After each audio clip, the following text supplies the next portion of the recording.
entra no vídeo. Deixa eu ver, deixa eu inclusive aqui fazer aquele jogo do copo, aquela evocação básica.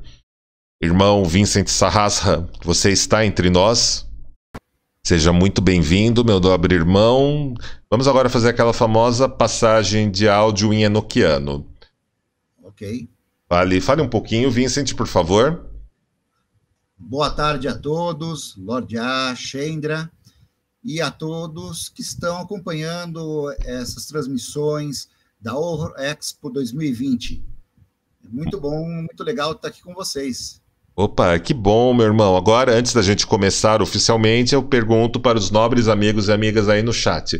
Vocês escutaram bem o Vincent falando? Mandem mensagem aqui. E minha voz está com eco ou está sem eco? Também mandem essa mensagem aqui para a gente poder começar. Bom, a rainha já falou que o áudio está ótimo, irmão. Ok. Muito bem, então isso é um sinal que a gente já pode começar. E aí, meu irmão, como você está? Está empolgado com o Halloween? Ah, sempre, né? Halloween é sempre uma data especial. Uhum. Uma das melhores datas do ano, não é mesmo? Ah, eu adoro. Acho que a gente compartilha esse sentimento com muita gente, né? É uma pena que aqui no Brasil a gente não tenha tanta tradição como tem nos países de colonização inglesa, né? Uhum. Mas é muito legal. É uma data que eu particularmente adoro. Ah, eu acho, né? É uma das melhores datas do ano. Uma das melhores datas do ano. Eu adoro como as pessoas, de alguma maneira, quando a gente não tinha esse cenário pandêmico, como as pessoas criavam decorações nas escolas de inglês, nas livrarias. Muitos amigos e amigas já postavam as fotinhos temáticas aqui nas redes sociais. Eu sempre gostei bastante desse período, irmão. Sempre tinha tudo isso, né? A gente via alguma decoração. Eu gostava muito de olhar, por exemplo, ali na região da 25 de março, todas aquelas lojas que vendem acessórios, fantasias, né? Os enfeites, tudo que eles traziam. É bem especial essa data mesmo. É uma coisa muito legal. É bem verdade, é uma data que sempre empolga, né? Sempre deixa a gente mais criativo. Isso é fascinante. Irmão, está pronto para a gente bater um papo aqui, sem roteiro, sobre São Paulo maldita? Vamos lá, vou tentar não dar muito spoiler para não estragar o passeio. Essa data é realmente especial, principalmente para nós vampiros, né? Absolutamente. E vamos lá, vamos lá bater um pouquinho de papo aí com o pessoal e chamar o pessoal para esse passeio legal aí. Sim, hoje a gente vai fazer a versão do São Paulo maldito imaginária. A gente separou, o Vincent separou algumas fotinhos de alguns lugares que a gente visita como passeio. Não temos fotos de todos os lugares que a gente vai conversar hoje, mas certamente vocês têm imaginação e vocês vão gostar bastante desse papo. Mano... Não tinha condições de colocar todas as imagens, né, desses inúmeros passeios que nós fizemos, né, Lorde? É verdade, sim. O São Paulo maldita, meus nobres amigos e amigas, já existe cristalizado nesse selvagem jardim desde 2011. O que já dá tranquilamente uns 9, quase 10 anos, né, de existência. Quase uma década, né, mano? 2021 vai ser uma década de São Paulo maldito oficial. Verdade. Pensa, né? Pensa que legal. E tudo começou, o São Paulo Maldita começou como uma espécie de hobby particular meu, que era descobrir a história maldita da cidade de São Paulo, mas isso lá em 2003, 2004, um pouquinho antes, eu passeava pelo centro de São Paulo, eu tinha um roteiro de algumas ideias, alguns lugares que eram considerados assombrados. Tinha alguma coisa que eu tinha levantado em livros de pesquisa, mas eu queria algo mais interessante. Então, eu conversava com os funcionários dos lugares assombrados, com zeladores, com o pessoal da limpeza de alguns lugares, claro, também com gerentes, com pessoas ali que também trabalhavam no lugar, ia atrás de fontes acadêmicas sobre relatos e histórias. E a minha fascinação eram histórias de assombração, histórias de amores trágicos que apertam e sufocam o coração, histórias de bruxas que foram pegas pelo Tribunal do Santo Ofício, E sim, o Tribunal do Santo Ofício, os tataravós da indústria do cancelamento, né? Quem mais? Mas é por aí. É bem por aí. E então eu fui reunindo esse material, essas pesquisas, e numa bela tarde, de 2010 para 2011, eu reuni alguns leais amigos e amigas e alguns integrantes do Círculo Strigoi. Eles propôs, bem, hoje é um feriado, vamos fazer um passeio pelo imaginário sombrio de São Paulo. E, Vincent, vou te contar uma coisa. Há uns 3 meses atrás, eu fiquei sabendo que teve um trabalho de uma faculdade, de um grupo de universitários que me nomearam como um dos precursores. Nomearam não só eu, nomearam a gente como precursores do Dark Tourism no Brasil, sabia? Pô, tá legal. Depois eu quero dar uma olhadinha nisso aí. Pois é, eles fizeram, eu sei que eles iam levar para banca, para essas coisas, eles ficaram de mandar pra gente os PDFs depois, né? E Joia. cara, o Dark Tourism eu não tinha me atentado. É um gênero de turismo onde você visita lugares que são conectados com o que os filósofos chamam dos afetos tristes, da melancolia, de histórias consideradas sombrias, né, pelo imaginário ocidental. E assim, eu achei super charmoso o pessoal ter lembrado disso e dado esse valor histórico para esse trabalho que a gente faz junto, né? Ah, legal, se fosse uma coisa que a gente pudesse até participar do dia, né? Uhum. Apresentar na banca, seria um prazer até estar presente lá. Seria fantástico. Eu vou ver se eu recupero o contato deles e vejo que pé está andando isso, né? Eu acho que é bem legal. Mas, Bom, e aí, o Vincent estava lá naquele entardecer, naquele anoitecer fatídico, e o Vincent apreciou, gostou bastante da ideia daquele projeto, e aí ele começou a levantar uma ampla pesquisa que eu fiquei apaixonado pela pesquisa que ele fazia, e ele se envolveu de tal maneira e eu nomeei o Vincent como o guardião da São Paulo Maldita, porque essa generosidade dele com a pesquisa, mas principalmente em contar essas histórias nos passeios, em encantar essas histórias, foi fantástica, foi simplesmente sensacional. E hoje eu até digo que o São Paulo Maldito é muito mais do Vincent do que de mim. Eu posso ter trazido ele para o mundo, mas realizar esse passeio, seja no safari fotográfico a pé, ao entardecer, a bordo da limusine negra, ou mesmo no ônibus macabro, sem o Vincent, me parte o coração. Porque ele se tornou a alma desse passeio. Mas vamos lá, meu nobre, vamos falar do passeio um pouco. Vamos começar pelo bairro da Liberdade? Bom, vamos falar um pouquinho do bairro da Liberdade. Antes de mais nada, desculpe, pessoal, mas eu tinha um problema com a câmera, então realmente eu tenho que ficar só no áudio, tá bom? Uhum. Programa ao vivo é assim mesmo, mano. Nessa era digital, você não imagina o que já não aconteceu aqui nessa semana. Imagina como você deve estar, né? Não, eu já tô bem, assim, tipo, aconteceu as coisas, muitos eu conseguia resolver no meio do caminho. Aí na quarta pra quinta a gente teve aqui um talk, eu, o Balparda, e eu tive uma ideia e a gente passou a conseguir fazer a transmissão totalmente linear, sem precisar ficar trocando de transmissor para poder trazer os entrevistados e apresentar as atrações. Maravilha. Vamos Só lá, dando um... irmão, bairro da Liberdade. Qual é o seu lugar favorito no imaginário da São Paulo maldita, no bairro da Liberdade? Putz, mano, eleger um lugar favorito na São Paulo Maldita Não, no é bairro da difícil. Liberdade a gente começa por um lugar favorito e vai falando dos outros na sequência. Ok, mas mesmo assim é muito difícil. Eu acho que meu lugar favorito, assim, se eu tivesse realmente que escolher, eu escolheria a Capela dos Aflitos. Ela dos Aflitos. Lugar Vocês estão fantástico. vendo a imagem dela aí, lá no Beco dos Aflitos. Né? Isso foi uma foto de uma São Paulo Maldita que tinha mais ou menos umas 30 pessoas ou mais. Foi uma das os nossos maiores passeios. Não é verdade.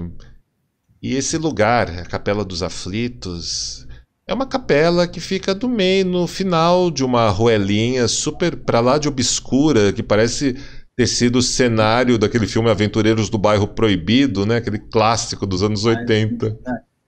exatamente, ela fica uma travessa da Rua dos Estudantes, né, chamado Beco dos Aflitos, e ela fica bem ali no finalzinho.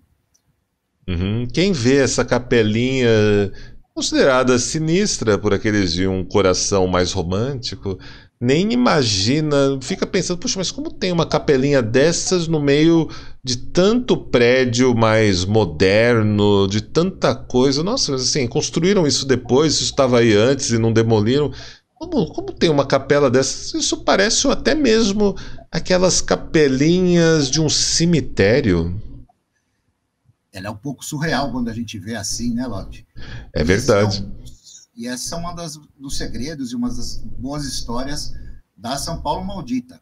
A verdade é que todos esses prédios e essa parte do bairro da Liberdade, ela cresceu em torno dessa capela. E realmente ela é muito antiga, ela data lá do século XVIII, mais ou menos, né? E ela não foi demolida, porque ela é um prédio histórico e ela tem uma boa razão para estar ali. Será que a gente conta? Ah, não sei, vocês que estão conosco aqui no chat, vocês desconfiam? Vocês querem saber porque tem essa capelinha tão cemiterial em uma ruazinha tão sinistra, cercada de tantos prédios modernos ao redor dela? Olha aqui, Axel Moon. Ele já está dizendo que ele quer fazer esse passeio, ele já curtiu a Opa, ideia. legal, Axel. Seja bem-vindo na próxima vez. Certamente.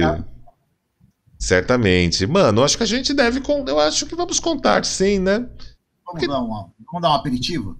Vamos sim. Então, essa capela está aí porque o Axel até já adivinhou.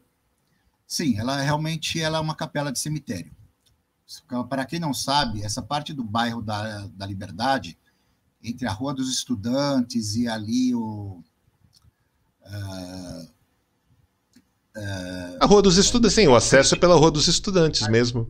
isso, entre a Rua dos Estudantes e ali o viaduto Miecan, por ali, onde era a Chácara dos Ingleses, esse terreno foi o primeiro cemitério da Vila de São Paulo, um cemitério público chamado Cemitério dos Aflitos.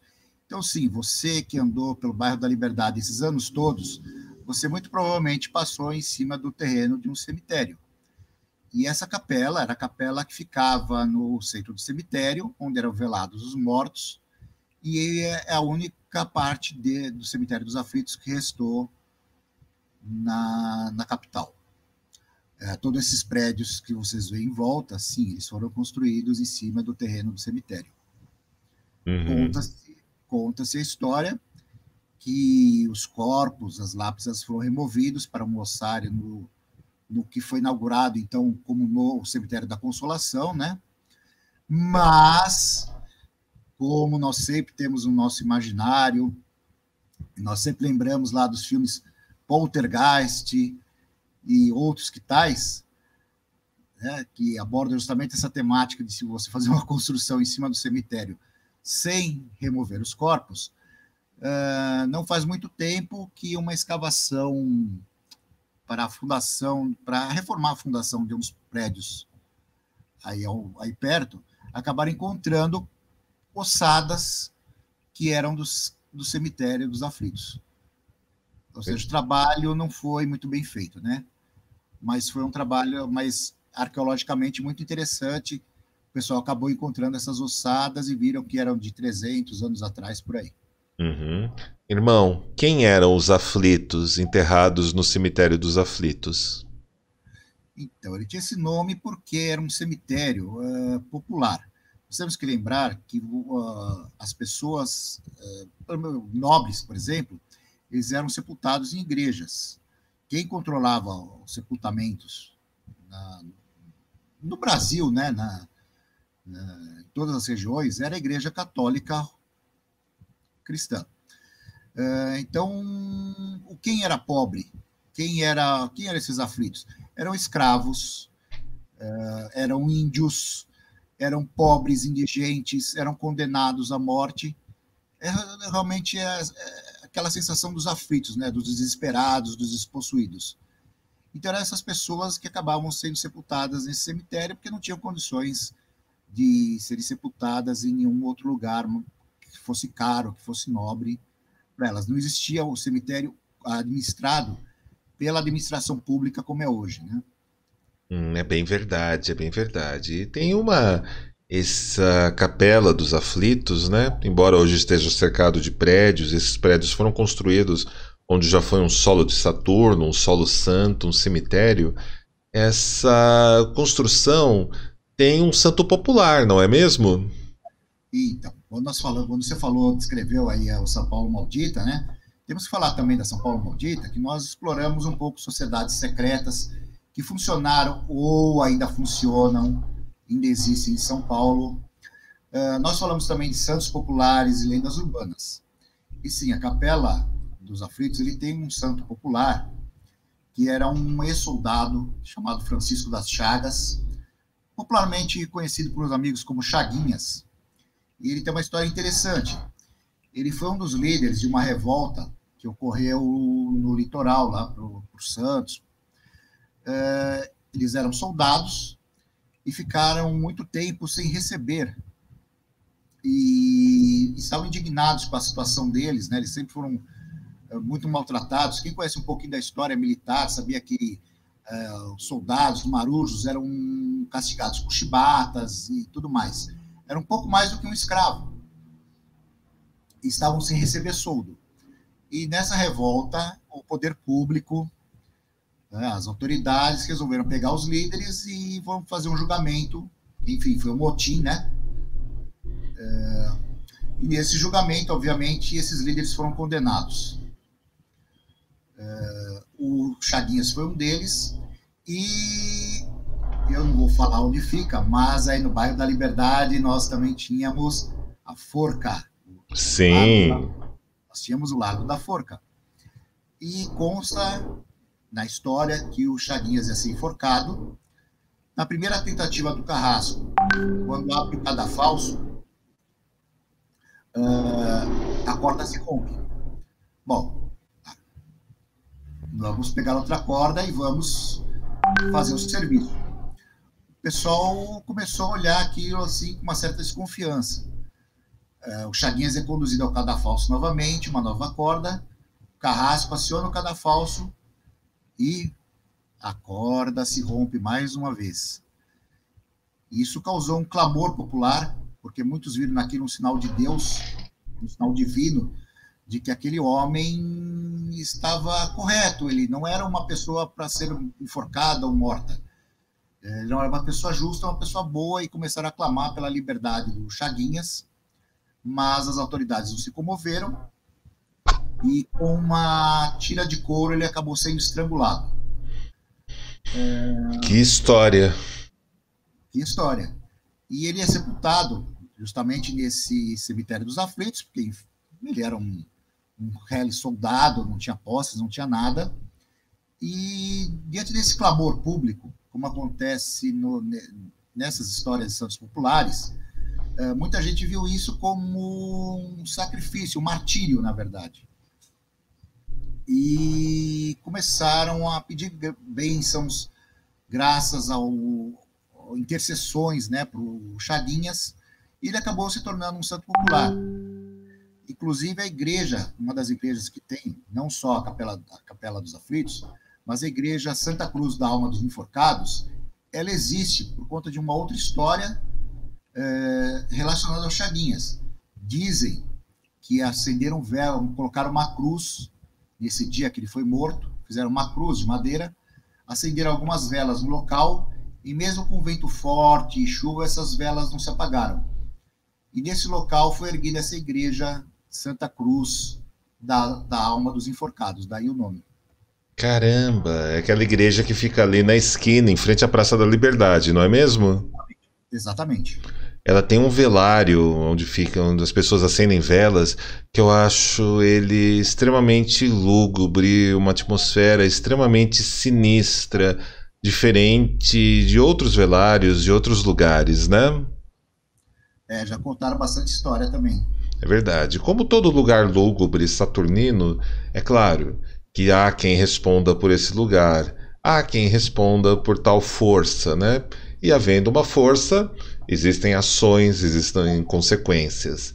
Ali perto também nós temos o Lago da Pólvora, não é verdade? Além do Lago da Forca, temos o Lago da Pólvora. Isso. O Que, la... segundo consta, é um local também de fuzilamento, né? Sim, não, na verdade, a gente até. Esse é um ponto interessante, mano. Você tem a Praça do Fuzilamento, que ficava mais ou menos ali onde hoje é o Cine Joia. O Lago da Pólvora, ele ficava um pouco mais acima, na mesma avenida ali, só que depois de onde hoje é a Radial Leste, né? Sim. Cruzando ela, atravessando aquela ponte, indo um pouquinho ali mais para frente, era onde ficava o Lago da Pólvora. Era o grande depósito de munição do exército, depósito e fabricação de munição daquela época. Arsenal. Era o arsenal deles. Então era ali, né? Era o lugar. Hoje ali onde é o Largo da Pólvora, tem ali nas proximidades tem um jardim oriental muito bonito, traz muita serenidade, muita paz nas suas águas, nas suas pedras, na sua arquitetura, muito gostoso o ambiente, né? E o lago, e a Praça das Execuções, as pessoas eram executadas a fogo, a tiro, ficava mais ou menos ali naquele pedaço próximo do Cine Joia. Era ali o ponto onde tinha isso. Isso aqui é uma história muito divertida, mano. Opa, manda. A gente tem dois ouvintes da Vox Vampírica e amigos também, que é o De Vinson, da banda Wolfheart and the Haven, e a esposa dele, que é a Raíssa. E quando eles ouviram essa história que eu comentei de maneira em passando, um podcast, os dois ficaram loucos porque eles moravam num apartamento de frente com essa praça. Nossa. E para eles aquela praça eles sempre acharam que tinha alguma coisa de sinistra naquele lugar quando eles olhavam pela janela na madrugada, quando eles chegavam, e não era assim não era assim aquela preocupação natural das pessoas que moram no centro velho de São Paulo, né, que as pessoas normalmente têm aquela paranoia de sobrevivência, né? Desceu tarde da noite do Uber, olha para os dois lados, não tem ninguém estranho ali na rua, nada, já entra com a chave na mão, já abre a porta do prédio, sobe e vai correndo, né?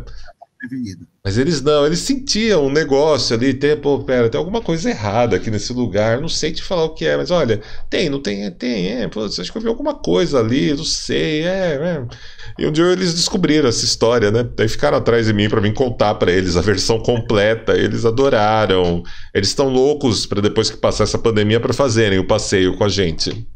Joia. E o De Vinson, ele ainda, não sei se você já teve a oportunidade de ouvir a Wolfheart and the Haven, mano. Eu acho que já ouvi alguma coisa deles que acho até que vocês postaram. É possível porque, né, eu tô executando muito o hit deles, o Gimme Your Blood, né, que é a minha faixa favorita deles. E amanhã, 18 horas e 50 minutos, eles vão estrear aqui no Halloween Red Vamp o novo clipe deles, que é uma versão de uma música do Dead Can Dance, chamada Opium. Opa, legal. É bem legal. E eles moram ali, cara, de frente onde era o lago, a Praça das Execuções, a fogo, né? Olha que coisa. Mas a Praça das Execuções é uma lembrança, assim como um Largo da Forca, né? É uma lembrança antiga. É uma lembrança que, sim, isso já existiu aqui na São Paulo, permanece no nosso imaginário sombrio, saturnino. E é sempre bom conhecer, né, saber dessas histórias desses lugares. E também agora, seguindo esse nosso passeio imaginário pela Liberdade, na mesma rua da onde foi o Largo, saindo da Praça da Liberdade, subindo pela Rua dos Estudantes, aquela ladeirinha, não é mesmo, mano? Seguindo pela Praça da Liberdade, olhando à esquerda da Praça da Liberdade, visualizando aquele Largo da Pólvora, alguns quarteirões acima, voltando para a Praça da Liberdade, olhando mais ou menos para sua direita, nós temos essa rua onde hoje é o Cine Joia, mas no passado foi essa praça de execuções do governo brasileiro. E seguindo pela mesma rua, mais um espaço à sua frente, nós temos um outro prédio extremamente antigo, do comecinho do século XX, com estátuas esculpidas na pedra, Uma porta de madeira belíssima, glifos, Maravilhosa. sigilos, figuras mitológicas, não é Muito, mesmo? muita simbologia. Quem gosta dos livros do Dan Brown não pode perder isso. Verdade. É o E prédio eles, da sociedade, da comunidade do pensamento esotérico. Círculo do Pensamento Esotérico, Círculo do exatamente. pensamento esotérico, correto, meu irmão. Eles foram uma das primeiras sociedades discretas brasileiras dedicada ao estudo do que hoje a gente chama por comodidade de magia, alguns mais versados de ocultismo, e eles mantêm essa sede histórica deles no segundo andar desse prédio. Na verdade, o prédio inteiro é deles, né? No piso térreo que dá para a rua, eles mantêm uma livraria com muitos livros, com muitos títulos legais que eu, Vincent, a Chendra e a Skadi Sarrasra já fizemos comprinhas lá, conversamos com eles. E no segundo andar eles têm a biblioteca e o salão nobre, o salão de reuniões dele, né, mano? Nossa, lá também é um lugar fantástico. Assim, quem gosta do tema e está procurando livros, fontes, é uma boa dar uma visitada lá. A livraria deles é muito legal. E esse salão deles é magnífico. E lembrando que nós conhecemos por acaso, né, Lorde? É verdade. A gente sabia que tinha o prédio, a gente sabia um básico, uma coisa assim muito plana, assim. Círculo do pensamento esotérico, no passado, comunhão do pensamento esotérico. Ali naquela fachada, aquelas três estátuas, é o Atlas carregando o peso do mundo. Ali acima tem uma águia, isso aqui é uma esfinge, guardiã do silêncio, do princípio do silêncio, Silentium et Aurum. Ali em cima é tal símbolo, naquela vitrine é uma deusa da sabedoria. Porém, teve uma história, né? Nossa, histórias que só acontecem na São Paulo maldita, né? É verdade. A gente pode contar, inclusive, a história que sabe que eles autorizaram, né? Eles autorizaram a gente a falar sobre eles, mostrar que a comunidade existe, que eles estão bem ativos, né? Mas conta pra gente Isso, essa história, mano, que eu acho ela impagável, eu acho ela muito divertida. esse Com todo pessoal aí do chat respeito, mas foi divertida. O acontecimento foi divertido. foi divertido. Literalmente nós chegamos tacando fogo, né? Pessoal aí do chat que quiser comentar alguma coisa, perguntar, por favor, fique à vontade, tá bom? Mas essa história foi o seguinte: nós passamos por ali, nós estávamos contando a história do círculo esotérico, e de repente começou a sair uma fumaceira lá do segundo andar. O pessoal de baixo ali que estava, o pessoal estavam passando, começaram a correr, queriam chamar bombeiros, porque parecia um incêndio e não sei o que lá. Aí o pessoal saiu correndo lá de dentro, falando que não era nada disso, caiu uma vela lá em cima dos papéis e fez toda aquela fumaceira, né? E foi a gente, puta, tinha que ser bem na hora que nós chegamos ali, né? E eles estavam justamente numa reunião, iniciando uma reunião, eles nos viram ali, e uma das pessoas que estava com a gente, como a porta estava aberta, ele falou: eu vou ver o que acontece lá em cima. Eu falei: não vai interromper, não, eu vou lá ver o que está acontecendo. E nada do nosso colega voltar, né? Nós já pensamos que ele tinha sido sacrificado para algum deus aí, ou deusa faminto, e vamos atrás para continuar o passeio, né? Vamos ver. E nós subimos, e ele estava lá simplesmente batendo papo com o pessoal, e os dirigentes ali, né, as pessoas mais graduadas, vieram conversar com a gente. Olha, o colega de vocês comentou, vocês são também de uma sociedade, de uma irmandade, tal, lá. E começamos a trocar experiências, né? O que nós somos, o que nós não somos, o que eles são. E no fim da história acabamos sendo convidados a participar do ritual deles, naquele salão que nós não conhecíamos. Ele é um salão que não é aberto assim para todos, né? Sim, sim. Normalmente só os membros da discreta sociedade deles, né? Nós ficamos maravilhados, porque, enfim, nós não chegamos a divulgar imagens internas, porque nós também temos nosso código dentro do Círculo Strigoi, Uhum. mas, nossa, o teto ali é fabuloso, É um zodíaco pintado a óleo no teto com afrescos em gesso. Magnífico, Lindo. simbolizando a sabedoria, carregando uma tocha. Uhum. É, é uma coisa assim que descrever com palavras é difícil, é impossível. Sim, e as prateleiras, aquele pé direito alto que tem aquele salão, as pinturas a óleo na parede dos fundadores e dos mentores do grupo. Gente, as duas paredes laterais são forradas de estantes, com livros em cima de livros, sabe? É todo sobre esse tema esotérico, ocultismo. Então, o que tem de sabedoria, de conhecimento ali acumulado, é uma coisa incrível. Isso foi uma das coisas mais sensacionais que aconteceu com a gente na São Paulo Maldita, que é a chance de trocar essa experiência com esse pessoal do círculo esotérico. Sim, sim, foi um momento assim belíssimo. E assim, são amigos, né? São amigos que a gente carrega no nosso peito, no nosso coração, e somos muito gratos pela generosidade deles de terem dividido tanta coisa com a gente.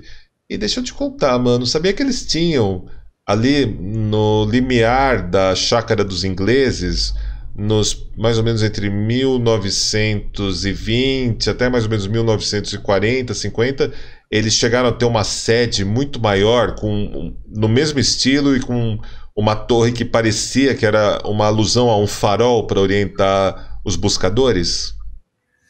Eu fiquei sabendo dessa história. Nós chegamos a escrever uma foto, né? Que é uma construção que não existe mais, infelizmente. Sim, foi Mas demolida para poder passar a Radial Leste. E vocês a sabem que a Radial Leste passava por onde era a Chácara dos Ingleses, mas a gente vai falar dela daqui a pouco. Mas aquele prédio, engraçado, eu tenho o livro com a foto daquele prédio, né?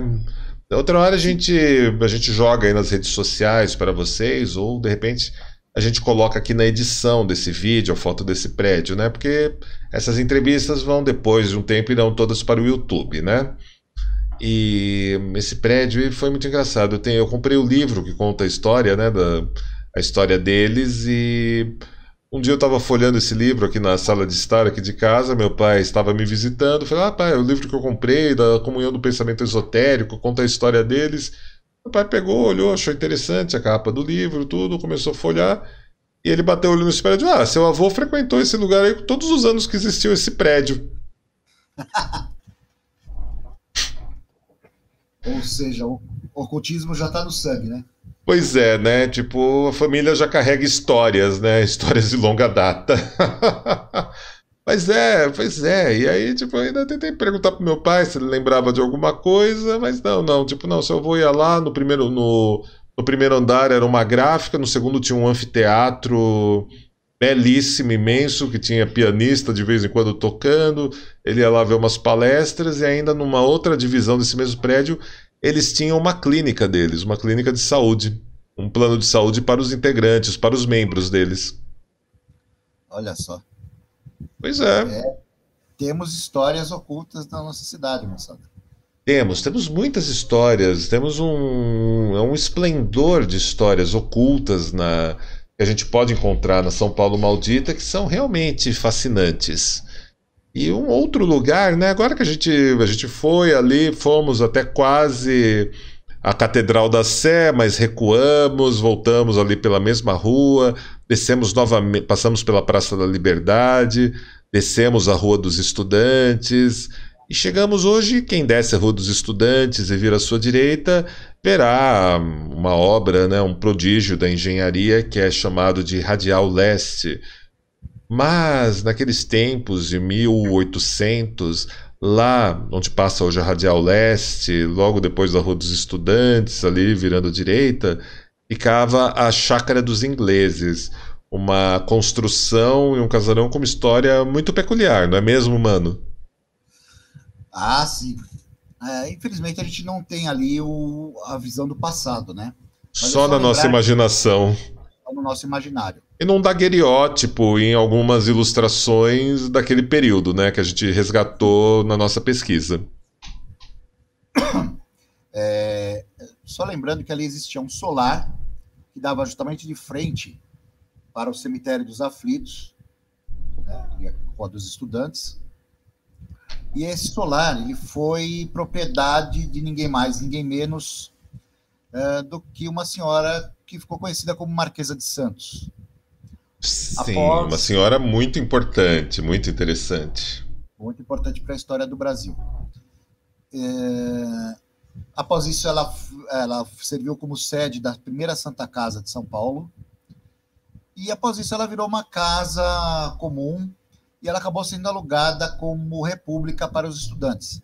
Que temos que lembrar que logo ali acima, ela não tem o nome de Rua dos Estudantes à toa. É uma rua que desemboca na faculdade do Largo São Francisco. É, a Rua dos Estudantes, ela vai levar até o. Ela vai levar, né? Você vai ter que cantar até é uma boa caminhadinha, né? Até o Largo São Francisco. A gente, hoje em dia, né, que somos um pouquinho sedentários, mas nos 1800 ali o pessoal andava bastante. Não tinha muita opção, né? É E aquela região, ela tinha várias dessas comunidades de estudantes, né? Uhum. Era onde ficava, era uma região ali chamada de Glicério, né, por alguns, que era uma região mais pobre da cidade de São Paulo, da vila de São Paulo, daquele tempo. Era uma região onde era muito, se você era um estudante da faculdade de Direito, era mais barato você ir morar numa pensão para aqueles lados, você locar uma chácara ou uma casa, se você tivesse mais posses, né? Exato. E E ali, ali, ah, e ali teve uma república com estudantes muito interessantes. Só muito, para vocês terem uma ideia, o principal deles chamava-se Álvares de Azevedo, um dos, é, um dos grandes poetas malditos da literatura brasileira. Junto com ele, outros dois escritores famosos também, acabaram ficando famosos, né? Foi o Aureliano Lessa e o Bernardo Guimarães. O Bernardo Guimarães, que inclusive entrou em algumas coletâneas, que ele tem algumas histórias sobre fantástico, né? Histórias de fantasmas e tal. E o Álvares Azevedo tem aquela obra dele, o Macário, em que ele conversa com o diabo. Mas por que nós estamos falando assim do Álvares Azevedo especificamente? Puta, esse cara tem história para a gente contar. e como ele tem história, né? Puxa, Uma figura assim fantástica em todos os sentidos, né? Primeiro olha, cara, pela. eu gostaria de ter conhecido esse cara, porque ele ia ser um personagem genial, fantástico. Realmente um cara que se a gente começa a estudar, começa a ler sobre a vida dele, não sobre a obra, sobre a vida dele, ele é um cara assim genial. Edu Esquiavo também, olá, salve. Edu Esquiavo, meu nobre irmão, diretamente de Campinas com a gente. Que honra tê-lo por aqui no Halloween Redvamp, nobre. Seja bem-vindo. Feliz Halloween.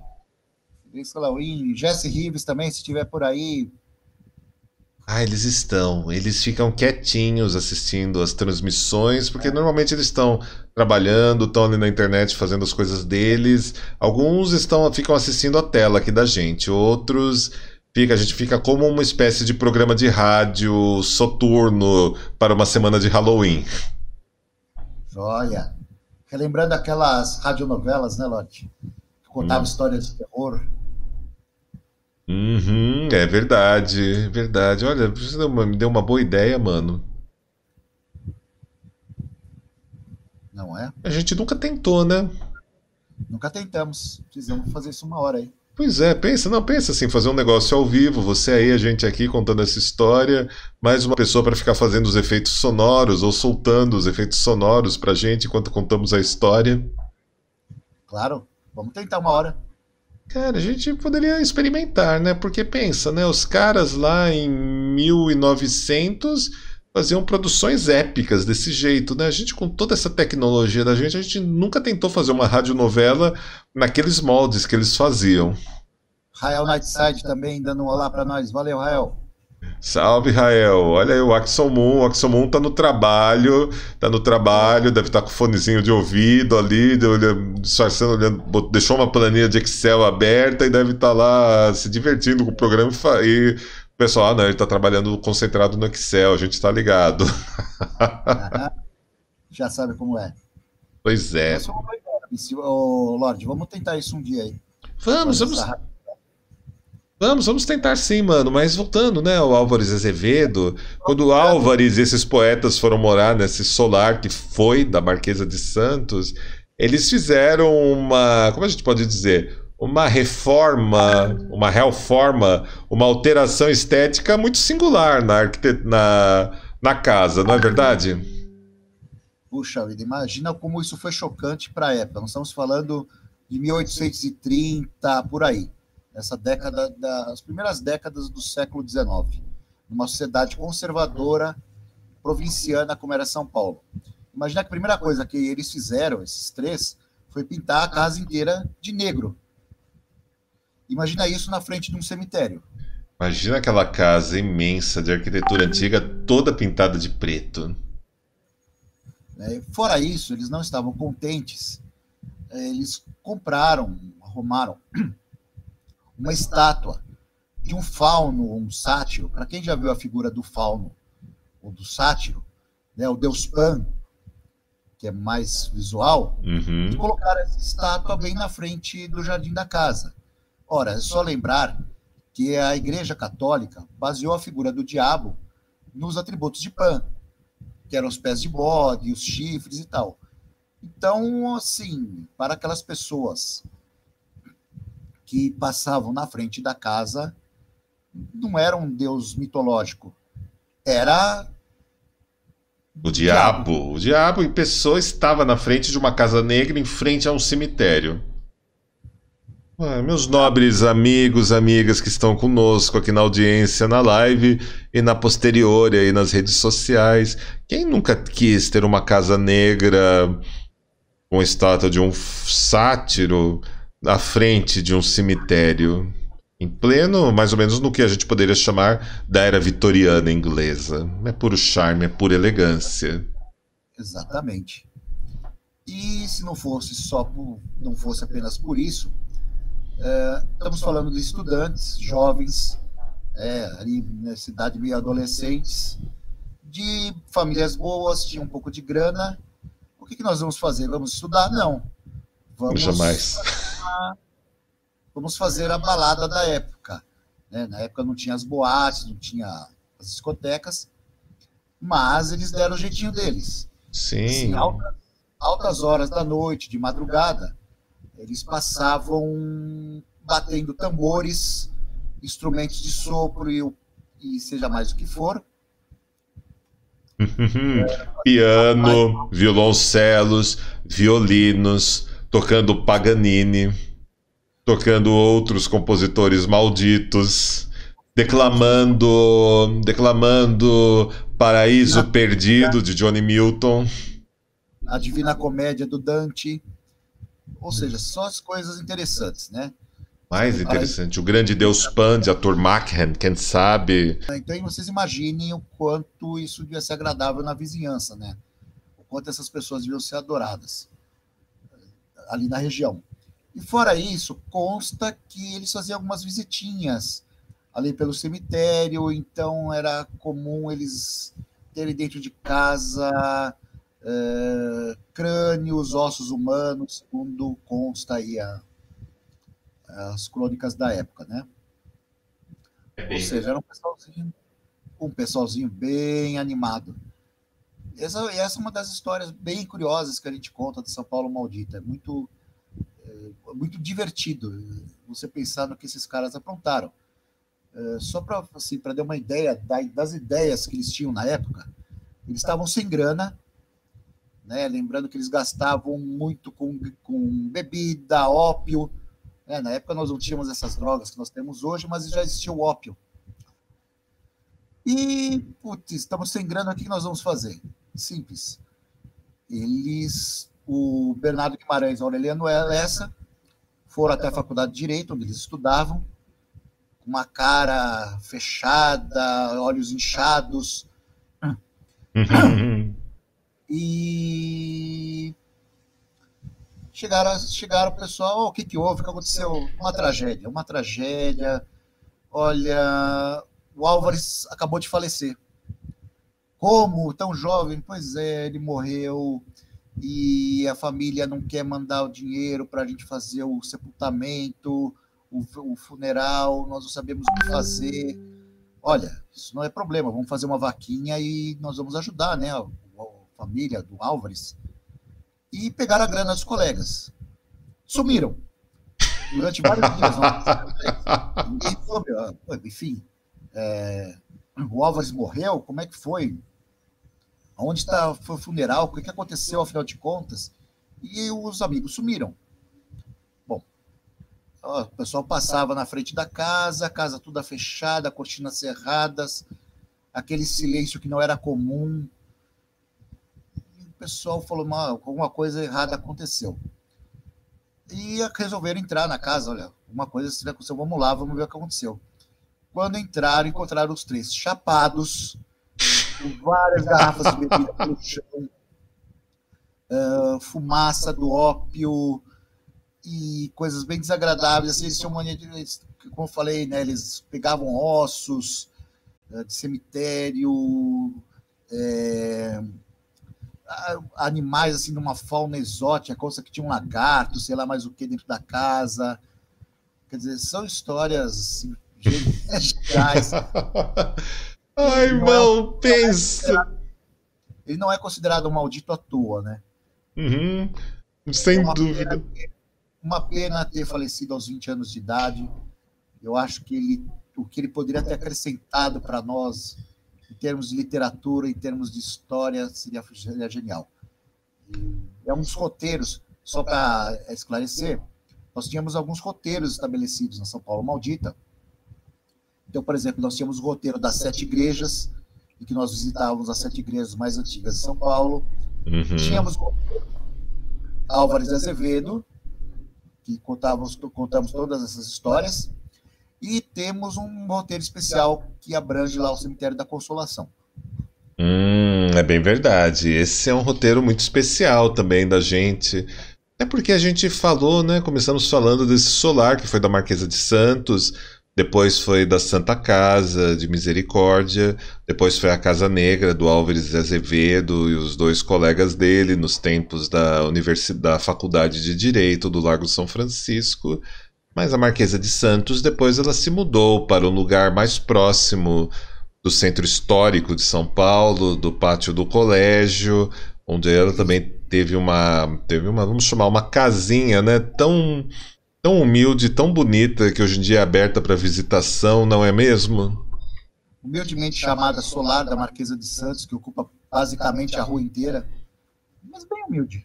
Pois é, bem humilde, uma casinha assim, uma casinha, né, uma casinha tão linda, tão especial. E a Marquesa de Santos também é uma personagem também é uma espécie de santa popular da cidade de São Paulo, desse imaginário saturnino e sombrio, não é? Marquesa de Santos, que foi amante, né, do Dom Pedro I. Dom Pedro I e ela tiveram uma história, tiveram um romance, uma história bastante passional e bastante trágica. E os desdobramentos dessa história não são leves em nenhuma maneira. Eu acredito que sempre devam ser tratados com muito respeito por todos os personagens, né, por todas as personas envolvidas. E a Marquesa de Santos, quando ela veio a falecer, ela foi enterrada no cemitério da Consolação, aqui em São Paulo, num túmulo também igualmente belo, né? E esse túmulo, os vigias e os funcionários de lá contaram-nos uma história também bastante peculiar, bastante venusiana, não é mesmo, irmão? Sim, sim. Ela é considerada por muita gente como uma santa popular. Todo mundo olha a Marquesa de Santos, inclusive quando se faz alguma produção histórica, alguma novela, vê a parte luxuriosa, aquela parte do romance dela com Dom Pedro, ela como uma mulher que teve vários amantes e tal. e não vê que essa história também foi carregada de sofrimento. Sim. Ela não teve assim, uma vida exatamente feliz, mas ela é uma personagem importante. O segundo, o marido dela, que foi o brigadeiro Tobias de Aguiar, foi nada mais, nada menos que o fundador do que hoje é a Polícia Militar. Né? Então, ela teve ligada assim, com a história de São Paulo, a história do Brasil, de uma forma fantástica. Não só relacionada àquele mundinho do Dom Pedro I. Ela tem vários desdobramentos, não dá tempo de falar tudo aqui. Mas o fato dela estar no Cemitério da Consolação, vale lembrar que o Cemitério da Consolação existe porque aquele terreno e a capela e tudo mais que existe lá foi doação da Marquesa de Santos. Uhum. Tanto que o túmulo dela ele fica num lugar de destaque bem ao lado da capela, que a arquitetura do cemitério, o planejamento urbanístico do cemitério e todas as construções foram obras do então Ramos de Azevedo, que era o Niemeyer da época aqui no Brasil. Tá? Era um cara conceituado caro, foi ele que planejou tudo e fez a construção, e isso foi tudo doação da Marquesa de Santos. E o túmulo dela fica bem ali ao lado da capela, um lugarzinho de destaque. E foi por muito tempo um local de peregrinação. Era muito comum os funcionários chegarem de manhã para fazer a limpeza e tudo mais, e encontrar oferendas ali. Perfume, garrafas de bebida, champanhe, pedidos de mulheres que sofriam por seus amantes, prostitutas, enfim, todas as pessoas que sofriam e que viam na Marquesa de Santos uma certa similaridade, uma certa empatia na história dela. É verdade. E havendo essa empatia, essas pessoas eram correspondidas de alguma maneira e também iam lá para fazer os agradecimentos a ela, o que é algo bastante emocionante quando você pensa que isso é uma história que vai acontecer ali entre o final do 19, o começo do 20, ou melhor, uma parte do 19, e vamos atravessar um século 20 inteiro, 2 décadas de um século 21 praticamente, e esse culto urbano, esse culto a uma ancestral poderosa, esse culto a uma santa popular, permanece ativo em plenos dias de hoje, em plenas noites de hoje. O que não é surpresa nenhuma. No Cemitério da Consolação, situando a Marquesa de Santos, nós temos 2 santos populares sepultados ali. É verdade, meu nobre irmão. Agora são, só um instante, agora são 15 horas e 53 minutos, vocês estão assistindo Halloween Redivamp, sexta-feira, véspera de Halloween, a semana do longo Dia das Bruxas, no maior festival de Halloween online já realizado na comunidade vampírica internacional e também em outros segmentos undergrounds e independentes. Eu sou o Lorde A, estou entrevistando meu nobre irmão do Círculo Strigoi, Vincent Sarrasra. Na pauta de hoje estamos falando sobre o Passeio Cultural São Paulo Maldita, um roteiro de Dark Tourism, onde levamos vocês para lugares que vocês frequentam nas horas solares, nas horas do dia, e porém tem muito mais história e um imaginário que merece ser espreitado, desvelado e conhecido. Não é mesmo, meu nobre irmão? Com certeza, nós temos muito mais histórias. Vocês todos, desde já, estão convidados, assim, quando a gente retomar as atividades. Fiquem de olho na nossa página no Facebook, que lá é o local onde a gente primeiro coloca quando vai ter um evento, ok? Um grande oi para God's Rosemary, que está aí com a gente. Thank you, Mother. Hail Sarrasa! Hail Sarrasra! Também I wish a great afternoon to our noble friend Lilana Cutreri. Be very welcome. Nós temos aqui conosco também o Rael Nightside, do Rio de Janeiro, o Axel Moon. Eu acho que o Axel Moon é aqui de São Paulo. Ele veio aqui indicado pelo nosso outro nobre amigo, Nino Denani. Nino esteve com a gente ontem, bateu um super papo. A gente aqui também hoje lembrou aqui nesse nosso papo do The Vindson, da banda Wolf Heart, da sua amada Raíssa.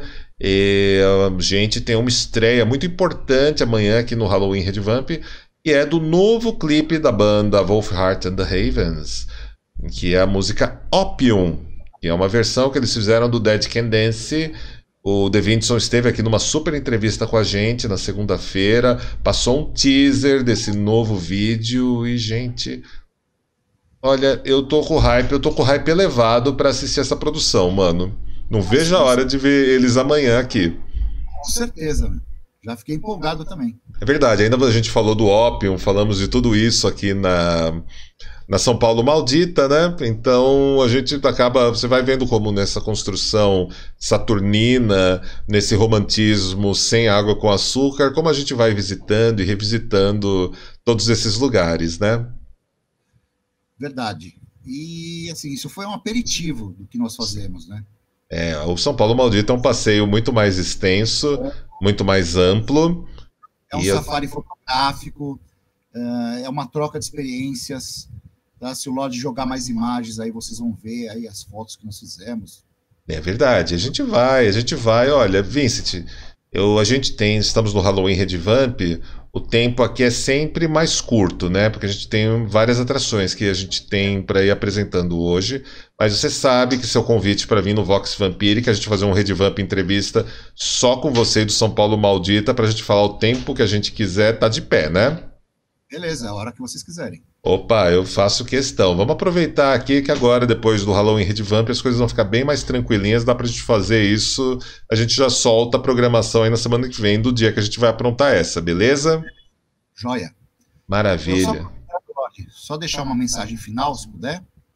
Claro, por favor.